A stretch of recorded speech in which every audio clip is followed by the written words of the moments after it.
what those beginning steps of becoming an Amazon seller look like for you? Sure thing. So I did start a long time ago. Yeah. It was in 2010, and it was easier. You Hmm. didn't have to go through a verification process to get an account, Yeah. and it was a lot easier to source inventory, like doing flipping, retail flipping. This is Girl Take Note, a podcast for women who are looking to turn their dreams into reality. Hey, Lesley, welcome to Girl Take Note. How are you? I'm great today. Thank you, Chantel. How about you?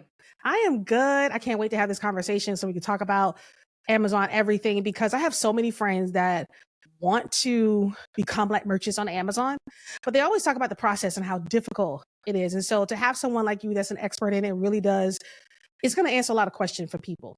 I believe it is. I'm excited. I love talking to Amazon sellers. It's really what I do for a living all day long. So Yes. this is my happy place. Good. Okay, so to kick things off, let's share a bit about your journey into the world of e-commerce and also kind of what sparked the creation that is of Riverbend Consulting. So, like a lot of people, I used to work a more traditional job. I was Mhm. an old school business consultant for quite a few years. Yeah. And when I say old school, I mean like working at accounting firms and providing Mm. consulting services, and then did Yes. some marketing consulting, some other things. And at the time, I had two young sons, and the older one was really struggling in school. And Mhm. so we took him to have the big evaluation, found Yeah. out he was on the autism spectrum. He had like six other diagnoses. Okay. No wonder the kid couldn't make it in school. Yeah. So we Struggling. made the very difficult decision to homeschool him. Mhm. Okay, so my husband worked full time. I was essentially working full time, even though it was from home, but consulting on the phone with clients all day. So, what do you Yeah. do? Yeah. Because you got to put the kid first. Mhm. So, we decided, I found selling on Amazon, and we decided we would try selling on Amazon, and I would put my traditional career on hold. So, that is what we did. My husband would go to work during the day. I would homeschool the kiddo. Then when my Yeah. husband came home at night, I would source inventory. And on the weekend, we would pack it all up and ship it to the Amazon fulfillment center. It was such a blessing. It got us through 3 years of homeschooling, which was really tons of therapy. We Mhm. did a Yeah. little bit of school Yeah. and a lot of therapy. Yeah. And then the kid went to a special needs school. And anyone who is familiar with special needs school knows it Yes, costs I like $1 am. million. Yeah. Yep. So we worked our Amazon business even harder so we could afford that tuition, which is like, it's like going to college kind of tuition. Yeah. And did Yeah. that for 3 years. And then fortunately, he went to a college prep academy for his last 3 years for high school. And I was able to still keep the Amazon business, but not work quite so hard. Yeah. But it was such a great tool for our family. And I tell that story because a lot of people that I know who want to get started on Amazon, it's because they're looking for a side hustle Yep. because they have a family challenge. Oh yeah. Because they are struggling to save enough for retirement or pay their bills or Mhm. go on a great vacation. The cost of everything is up Mhm. and they want to have a better quality of life. So then Riverbend, that's the company that I still sell on Amazon, Mhm. but I have a consulting firm called Riverbend Consulting. And that is because I learned to kind of put those consulting skills to work for Amazon sellers. So Yeah. now my partner and I have a team of almost 100 employees now. Wow. That what we do is help people who have challenges on Amazon, including huge sellers who sell $1 billion a year on the platform. Yeah. Yeah.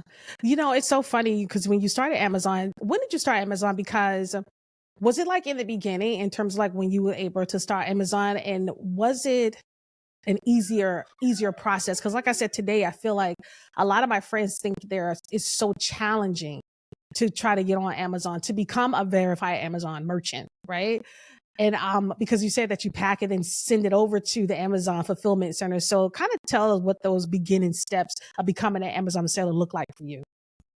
Sure thing. So I did start a long time ago. Yeah. It was in 2010, and it was easier. You Hmm. didn't have to go through a verification process to get an account. Yeah. And it was a lot easier to source inventory, like doing flipping, retail flipping and online Hmm. flipping, which I'm sure everyone has seen in the news at some Yeah. point. Like, it's Christmas and these people flip toys and they sell Oh them my on God. Amazon or eBay. But it is challenging. But if you talk to the old school people like me, Hmm. we can give you the step by step. It's not as hard as you think it is. The What first thing was, you have to do is set up the account. yeah. And to do that, you have to do the same old school business stuff that you would be doing if you were setting up like a retail store, in your little downtown wherever you live, or, Hmm. down the street somewhere. You would get an LLC. Hmm. You would set up your books. So, QuickBooks Online, there's all these online programs now, or you can just use a spreadsheet. Everyone Yeah. has access to a spreadsheet. Yep. So those very basic steps, so that, and you get a business bank account. Hmm. That's another one. You've got to get that business bank account. So then you go on to Amazon, you register on Amazon Seller Central. They ask you for a few things. They ask you for your driver's license or passport, Hmm. because they want to confirm that you're a real human being. That Yeah. is because there are bad people who use online platforms for money laundering. So it's not just to torture you, it's to It's a keep reason things behind clean. it. Yes. So you have to show them that. The reason I mentioned the business bank account is that they are going to want to see a statement from that business bank account showing that it's a real bank account, and it's going to match what's in the your profile on Amazon. And then you're Hmm. going to need a debit or credit card that you can put on there as well. So those are the basics. Most of the time, as long as you're a real person who hasn't been thrown off of Amazon in the past, you're going to pass that verification. So they will do a video call with you and actually have you like hold up your passport and like show it Wow. to them. You know they do that. Okay. Yes. That's a verification process right there. It is. And Yeah. like, so for people who are suspected of something bad, like if you've Yeah. been selling on Amazon and your inventory looks hinky or something, they'll even make you screen share and show invoices and things. It's kind of rare, but it happens. So they just want to make sure that you're a real person. And once Yeah. you've done that, you are ready to go. Really, to me, the hardest part is the next step, Chantel. It's the real hard part, which is Yeah. figuring out what you want to sell. Yeah. And so when it comes to that, so a lot of people either, and I noticed that because I was going to ask you about some of the challenges of the platform, but I think you kind of talked about, but we can still touch on some when it comes to your clients and what you see some of their biggest challenges are. But when it comes to that product selection, so I've seen videos because I considered once like, hey, maybe I should open an Amazon store and I don't know what I was going to sell, but they claim that, hey, you can search Amazon, look for the top selling products. This is a strategy that a lot of people talk about. And you've been in this game over a decade, so you can really kind of say if this is a real strategy or not. So they'll tell you to look at the top performing products on Amazon and begin to just sell those same products, which is kind of like what everybody is saying. It's kind of like with digital products. Everybody's selling digital products, right? So do you think that's a real viable strategy, is to look at what's trending and kind of just go with what's trending and start your shop that way? So I don't love it. Excuse me. And I'll tell you why. Mm-hmm. It's because you're always going to be competing with other people. Yeah. Therefore, your only hope is to keep lowering your price. That's what Mm-hmm. ends up happening a lot of times. Now, if you have a great established brand on Amazon, people know who you are, you already have a great bestseller rank. No, Yeah. you're not going to have to lower your price all the time. But if you're a newbie, that's going to be your only way to distinguish yourself. And so I don't love competing against 25 other people on the same product or category. So there's a couple ways you can go. People do still make money with retail and online arbitrage. Mm-hmm. So, like I mentioned earlier, that's where you go to the Target or the Walmart near you, or online to a web store near you, and you find products and you flip those on Amazon. Not drop Yeah. shipping, but you actually buy the products, you physically have them, and then you ship them either to the Amazon warehouse and they fill your order, or you ship them Mm-hmm. to whoever buys them. Now, a retail arbitrage and online arbitrage are not long-term awesome business strategies because they're exhausting. Yeah. And also because sometimes Amazon doesn't love your receipts, and sometimes the manufacturer, the brand owner, complains about IP issues. There's all kind of intellectual property stuff. There's things that can happen short term, though. It's a great way to get going. It's a great way to create cash that you then use to launch your bigger Amazon business, have your bigger plan down the road. So what does that look like? So my very favorite strategy, my very, very, very favorite strategy is something that hardly anyone does, because at the beginning, it's hard work. Yeah. So you know this, Chantel. I know you know it. When there's something that is hard work, but it works almost all the time, most people still won't do it because it's hard work. People don't want to put the work in. No. Yeah. But people who listen to your podcast, I'm betting that a lot of them are the people who want to do this thing because they're hearing me say it works. Yeah. If it works, yeah. You know? Yes. Why not do it? So where you live, somewhere near you, there's a business park or there's a small downtown with little retail shops. And somewhere in there, there are people who own brands that are not on Amazon. Yeah. Well, yeah. That's true. So, yeah. So they, like, example, people buy everything on Amazon. They buy business to business products on Amazon. It doesn't have to be a consumer product, right? So there are business parks near me where they're selling B2B products or where they're selling other retail products, but they only go through distributors. So they sell to the big guys who buy big lots and then distribute it out. Yeah. But they don't actually sell it online themselves. And here's the secret. They don't want to because they don't want to learn how to sell online. Yeah. It's a whole new channel for them to manage. They don't have a clue how to do it, but they want more sales. Same thing for retail stores. A lot of times the little cute boutique retail stores, they've developed some of their own products. So you'll go into like a ladies store and they have jewelry that the owner of the business made, and then they've got all their other stuff or whatever it is. There's a candy store where I live that sells old fashioned candy, and then they sell their own candy that's that freeze dried candy that they've packaged up. So these are great examples. You can go to them and say, hey, I want to be your exclusive Amazon seller. And so I want to buy at your best wholesale rate. I want the right to return the product within 120 days, whatever you can negotiate. And it needs to be a while because I want to test your products 2 at a time, 3 at a time, and see which ones work on Amazon. I'll set up the listing detail pages. I'll get the brand registry.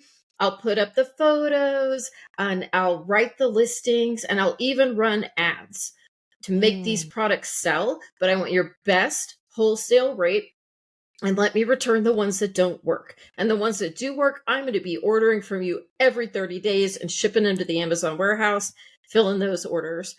There are a lot of companies out there that would be thrilled with this deal because they know, okay, every product's not going to win.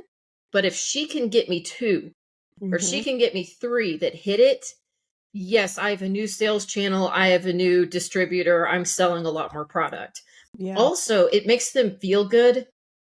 This is such a silly thing, but I know we've all felt it. Yeah. So like I wrote a book, and when the page went up on Amazon, I was so excited. I like showed it to all my family, like, look, my page is up on Amazon. Okay. So people who sell products through distributors and wholesale channels, they feel the same way when their stuff's on Amazon. And it's good for their brand. It's good for them overall.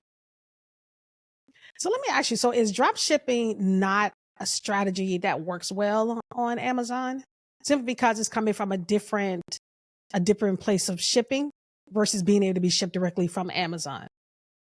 Okay, y'all, since Chantel just asked this question, you know that number 1, she's really smart, and number 2, she does her homework. Because she just asked the best question, and if you were in Amazon land like me, you would be so impressed. Okay. So what drop shipping means is that the person who ships the goods out is not the seller of record. There's allowed drop shipping and disallowed drop shipping. So first, let me do like a basic Amazon thing on just shipping orders. Yeah. If you sell on Amazon, you can choose from 2 ways to ship out your orders. One is you ship large boxes of your goods to Amazon's fulfillment centers. And when you get an order, they pick, pack, and ship it for you. Okay. What's fantastic about this, especially if you're doing a side hustle, is you don't have to drop everything when you get an order. Yeah. And you're not sweating it at the end of the day because you're stuck in traffic and the post office closes at 5 and you haven't made Trying it to there race to get yet it. Yeah. to get your origin scan. I mean, that's rough. Can you tell I've done that a few Yeah, times? I can tell. Um, so then the other way is, yeah, you pick, pack, and ship your own stuff, and you've got a room in your house, you've got a basement, you've got a mother-in-law room like I do. It's got inventory in it, and you're shipping that stuff out yourself, right? Yeah.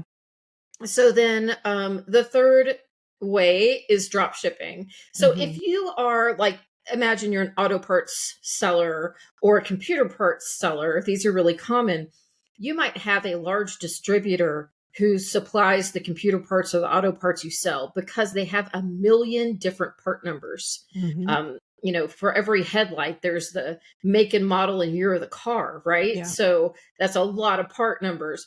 So almost no one actually stocks that stuff. They have a drop shipper, but they have a formal relationship with that drop shipper. And that auto parts drop shipper will actually put Lesley's store on the label and on the invoice. So when someone receives the item, they believe it's from me. Yeah.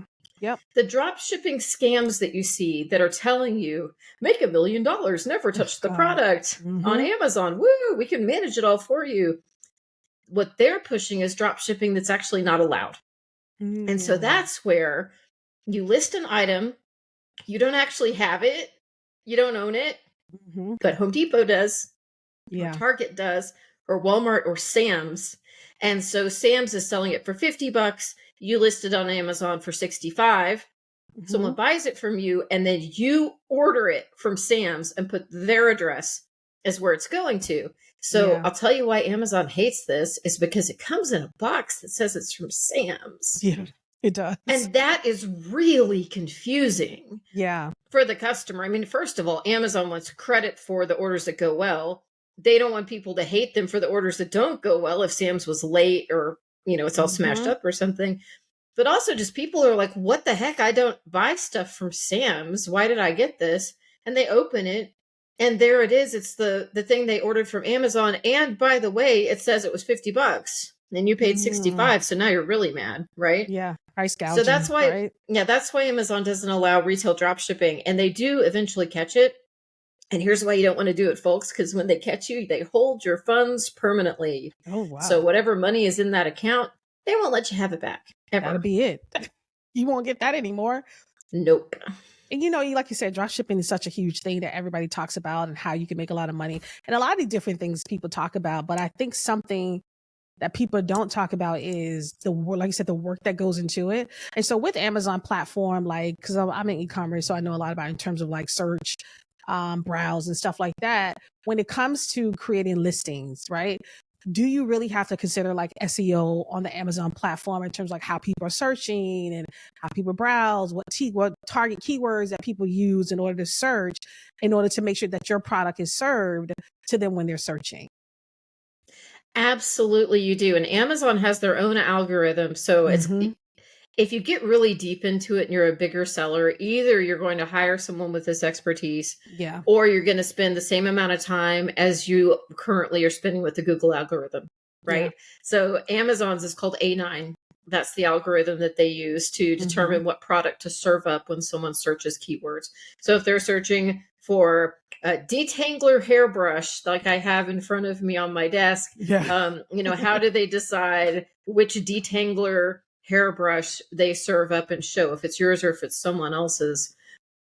So there's a few different things. Number one is, yes, you really do have to do a great job with your keyword research and put it in the headline of the product, which is like the title or it's what the product is named. You need to get it in the bullets, which are those descriptive points right under the headline. And then there's an entire section in the back end that the buyer doesn't see, but the seller does, where you can put keywords.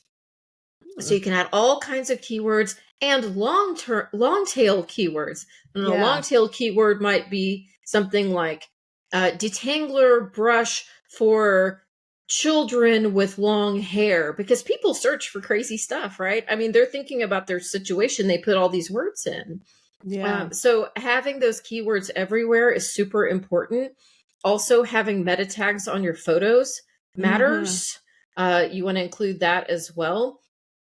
And then here's something wild about Amazon. Amazon wants lots of images. They want 7 photos or images on every listing if possible. They don't Yeah. require it. You're required to have 1, but you can have up to 7. And they reward you if you do in the algorithm. And Yeah. they love lifestyle images. So Oh, that's good. Amazon actually crawls the images and it knows the relevant content in those images and then the meta tags. And it will reward you for showing long hair if that's in your keywords. It will Mm-hmm. actually reward that in the search algorithm, which is just crazy. That's good. I'm glad you mentioned the long tail keywords, 'cause a lot of people are so confused when it comes to SEO, when it comes to algorithms, and I think that's why a lot of them get deterred in terms of like maybe they have an Amazon account and they're not really sure shop why it's not selling because they're not paying attention to these certain things. So it's good to know, especially if you're like a new person that wants to get on Amazon, to understand like all these different elements have to take place in order to see real success on the platform. And when it comes to the platform, when it comes to Riverbend, do you take on clients who are new to Amazon selling, or do you take more clients who are already kind of sustaining through the selling? They just kind of need help in terms of getting to the next level. So most of our clients are having problems. And if you're having a Mm-hmm. problem, I don't care what size you are. We Yeah. have some people, we mentioned verification earlier with setting Yeah. up your account. We Yeah. have some people who have gotten blocked from verification for some stupid reason that no one ever understands. We just fix it. And Amazon never tells us why they fixed it. We're just like, cool, we'll take it. But those people have never sold a dime on Amazon, and we Mm-hmm. work on their accounts, and then our largest clients sell more than $1 billion a year on Amazon, which that blows my mind. Yeah. So the size doesn't really matter. We don't do a whole lot with growth. Yeah. What we focus on is problem solving when you have something you can't fix. You Mm-hmm. get suspended or your product gets suspended from the platform. Amazon is holding your money and they shouldn't. Yeah. And then we have a lot of services to help with outsourcing so you can actually grow. Amazon is it can be all consuming. And Yeah. especially if it's a side hustle, you can't go there. So we have a team of virtual assistants that are managed by US based managers. Mm-hmm. And we can train people in any project you need done so that you have these low cost resources doing the work for you so you can work on actual growth of your business. And speaking of like suspension and accounts like that, what are some of those common reasons you see account be suspended for, and what are some of those steps that you kind of take to help them get it back? So one of the most common right now is what we talked about earlier, drop shipping. That's a huge one. Also inauthentic. So Mm-hmm. Okay. inauthentic, when you're talking about selling on Amazon, Mm-hmm. you have to kind of suspend your usual judgments that you make about people. Because you hear someone's account was suspended for inauthentic and counterfeit, and you might think, what were they doing? What was she selling? Oh Yeah. my goodness. Did she steal products? Yeah. No. In the world of Amazon, if some buyer makes a complaint, I'm sure everyone listening has made a return on Amazon. And Mm-hmm. they give you this drop down menu, right? And you choose the reason. And Mm-hmm. then it has a little box and you have to type in there why you got rid of the product, why you're sending it back. So a lot of people will say this looks inauthentic, or this doesn't seem like the right brand, or they'll just say things not knowing that they're actually accusing someone of selling counterfeit products. They Yeah. don't get it. Um, and then that seller can have their account taken down for inauthentic. Uh, Yeah. so huge point for people thinking about selling on Amazon or new to selling on Amazon is documentation being your invoices wherever, or your receipts wherever you purchase products. You have to keep great invoices and have a folder that you put on Google Drive or you put on Mm-hmm. your computer, wherever it is. Every time you get an invoice, you drop it in there. If you have a receipt or a paper invoice, you scan it, use your phone, drop it in there, because Amazon can ask you at any time, hey, I'd like invoices for Chantel's soap. And so Yeah. you've got to send them that invoice and they have to believe you that Yeah. this is a legit product that you bought. So lots for Inauthentic. That's kind of the go-to. Mm-hmm. And then some also for a related thing called unsuitable inventory. Mm. So that goes back to your suppliers. Okay. It's really important if you're going to do a wholesale model or use distributors that you find suppliers you really can trust. Yeah. And there's a checklist. So while my business Riverbend doesn't really work to help sellers set up and grow their businesses, I wrote a book about how to set up an Amazon business and grow that business. And in that book, there's a little checklist that's like, hey, you're vetting a supplier. How do you make sure that they're not creepy? they're selling actual authentic goods. They're not going to rip you off. What do you do? So there's a checklist in there that you go through to make sure that you can be really comfortable. That way, if Amazon ever comes knocking at your door, you can say, this is what I went through to vet these people. They're cool. That's good. But why do you think most people think it's so hard? Because I think kind of like the way you explain it, it doesn't seem to be hard in terms of like, I guess in terms of like difficulty. Maybe it's hard for them in terms of like the type of proof and documentation that they have to give. I'm just trying to figure out, why do most people believe that it's so hard to become an Amazon seller? And now I'm thinking that maybe because they feel like they take you through a lot to become one. What are your thoughts? I think it's because it is challenging to find winning products that you can source over time that will continue to be profitable. Mm-hmm.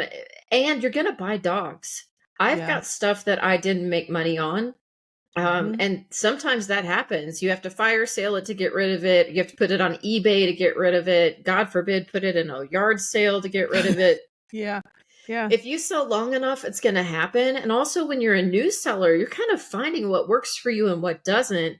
I've got dogs right now, and we call it the death pile at my house. In our death pile of inventory, that means gonna put that one on eBay, see if we can get rid of it. I mean, all of us have that. And I think that sometimes if people have 2 or 3 great wins on products, but then they have one that doesn't work, they get so discouraged. And it's disheartening because it took your money, right? Your money for that is now gone. But the goal on those is just to like break even, not lose a ton of money. There are a lot of sellers. I should mention this too, for like if you're doing the getting started with local retail arbitrage, because that's just the easy way to pile up some cash in your business account to try other stuff. There are a lot of people who talk about replenishment being important. I know many sellers. So if you're looking for a model where you're just netting, say, $2,000 a month. So at the end of the month, you have profit of $2,000 in your bank account that you can use to pay a bill, save for vacation, you know, retire a year earlier, whatever you want to do. If that's your goal, replenishment might be for you, because that means you do this crazy thing and it takes time, but once you set it up, it's awesome. I'll give you a great example. There is cane syrup sold at my local Walmart.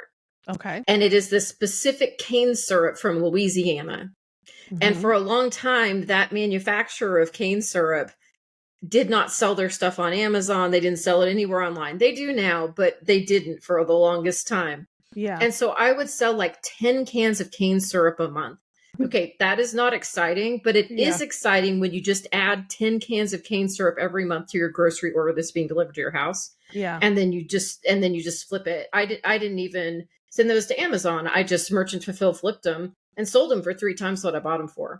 And for a long time, my boys ran my merchant fulfilled business out of our house. And so that was, you know, so if it only made a few bucks, it didn't matter. It was them learning to work, paying their tuition, doing their thing. So I didn't care if they were making $10 a can. That was that was great. $100 a month.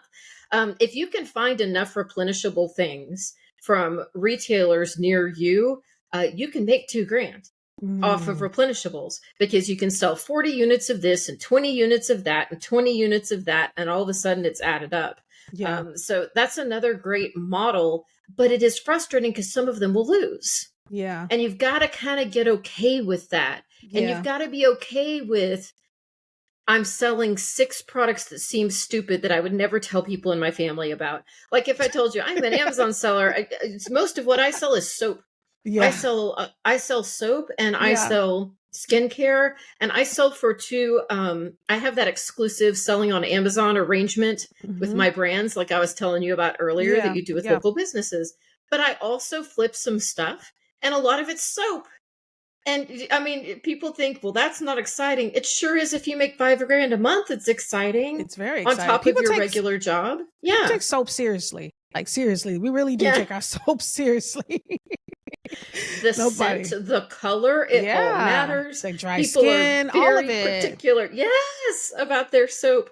But you don't have to find that many products. If you have an outlet mall near you, that's Mm-hmm. another great place to go, because you're actually buying Mm. from the brand, because the brands own those stores. So your Yeah. receipts are technically invoices because you're buying from the brand. And so if Yeah. you can find an outlet store near you that is actually selling discounted products, so some of them don't, but Mm-hmm. a lot of them do, because Yeah. they're sending the stuff there that, didn't sell well in the store or whatever. Some people still liked that stuff.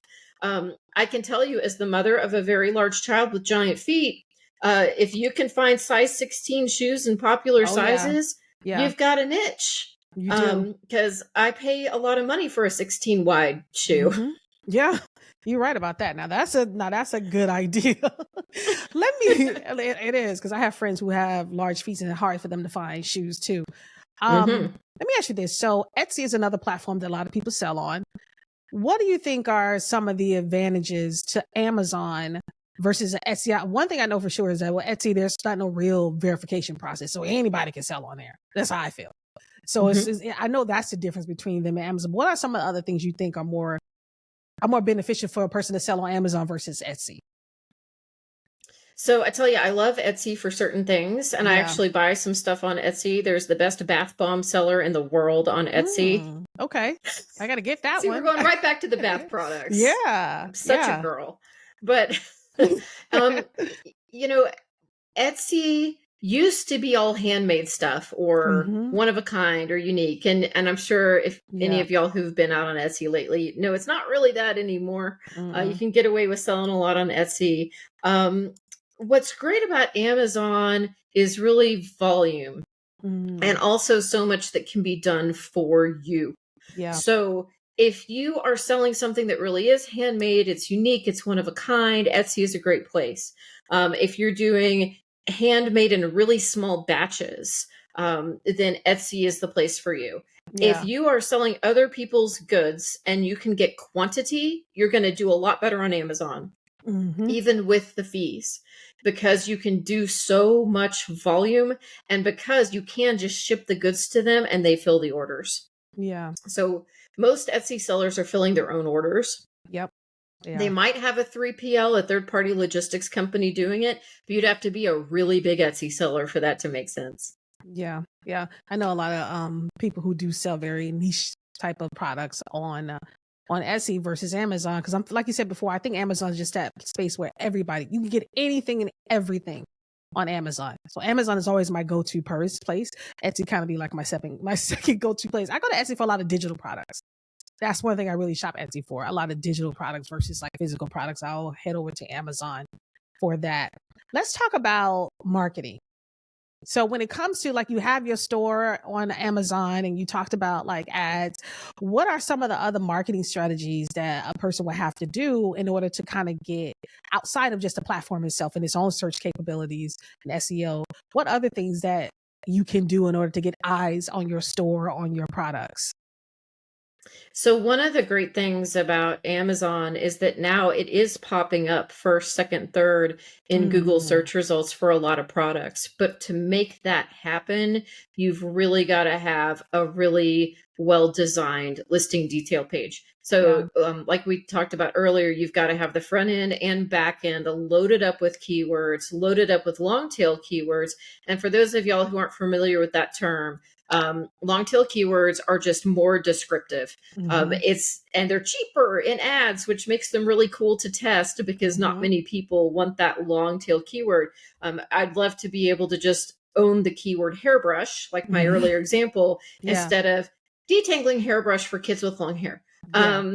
But it's a lot cheaper. It helps you compete at an entry level. So first of all is having all of that detail Also, Amazon is prioritizing pages with video in search results. What's really cool is I believe it is people with Prime memberships, about 50% of them actually search on Amazon before they search on Google when they want to buy a product. It might even be higher than that. And if they do it on their phone, in some cases where there's a video available with the product, Amazon actually shows the video on the search result page. And that video grabs people's attention because it's something moving and they'll click that. Now, don't get intimidated when I say put a video on your page. I think a lot of people think I've got to hire a production company. It's going to cost $5,000. Well, you can do that. Or you can create just some nice video shots with your phone, send them to someone on Fiverr, and they will edit together a nice video for you for $50. And you can put that up.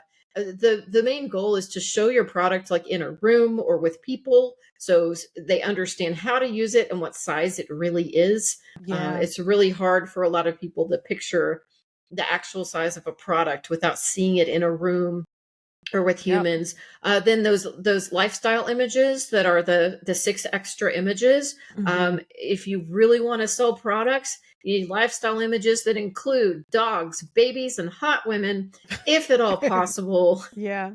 People laugh when I say that. I actually had one woman call me a misogynist when I said that, which cracks me up. Yeah, it's just reality. And really also women make a lot of buying decisions. And so when you make a buying decision, you're being aspirational.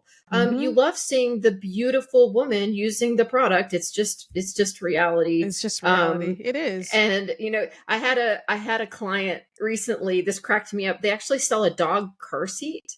And they hit a home run because they had a photo of the product, and they had the dog.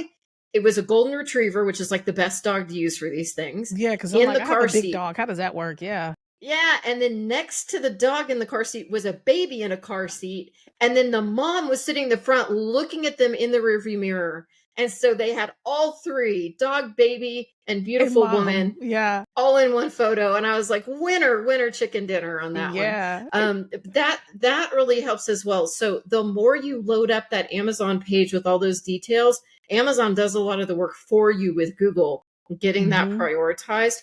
If you develop a brand on Amazon and you own that brand, it's really important to do a website, even if it's basic and simple, and to have social media pages, because those also get indexed by Google, and Google pulls it all together, and then they'll throw that Amazon page up even higher.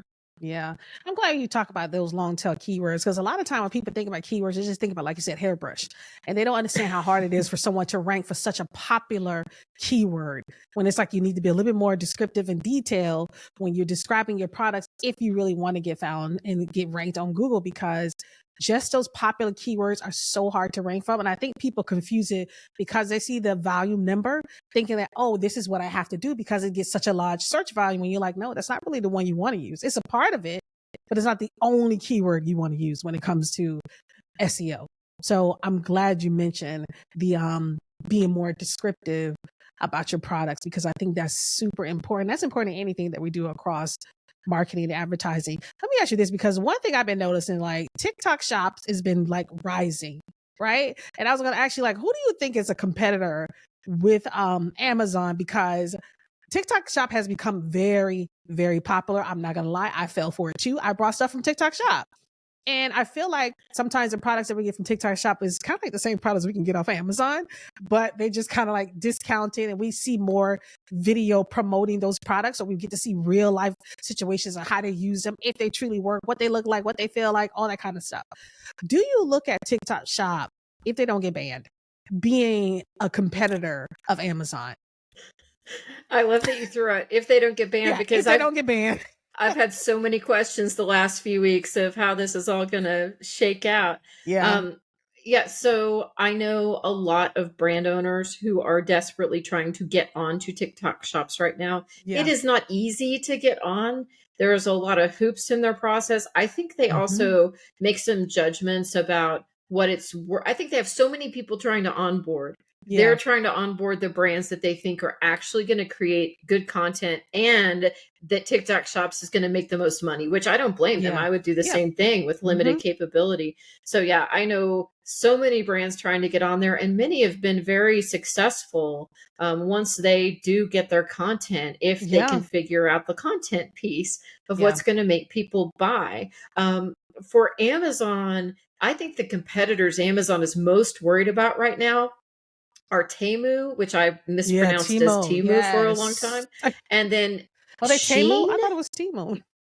It's Sheen? Temu and Sheen, which looks like Sheen? shine. Is Sheen Yes. really, they really, because I'm like, Sheen is really known for clothing. I've been on there Yeah. numerous times. So they're looking at Hmm. Sheen as one of their direct competitors. Yes, and I'll tell you Wow. why. Amazon, they just raised a bunch of seller fees, but you know the category they lowered the fees? Clothing. Oh, okay. Because Sheen Uh, is very inexpensive. Yes, and And Amazon, I team, think, is feeling that some. yeah. Now, a lot of the clothes you get on Shein are kind of like disposable, but I think people are kind of They are. okay with that, really, to an Yeah. extent. Yeah. So it's kind of okay with them. It's all right. And then Temu, so much of it is like really junky. But It's then a lot super of it, cheap. I mean, really yes, cheap. but then a lot of it really is, there's a lot of Chinese sellers on Amazon that Yeah. have factories in China. And so they're actually shipping stuff direct from their factory in China. And it's really a lot of the same stuff It is. Mm-hmm. that is on there. But I think who Amazon sees as the biggest threat right now, at least in clothing, is It's Sheen. Shein. Wow. Yeah. I didn't even know that.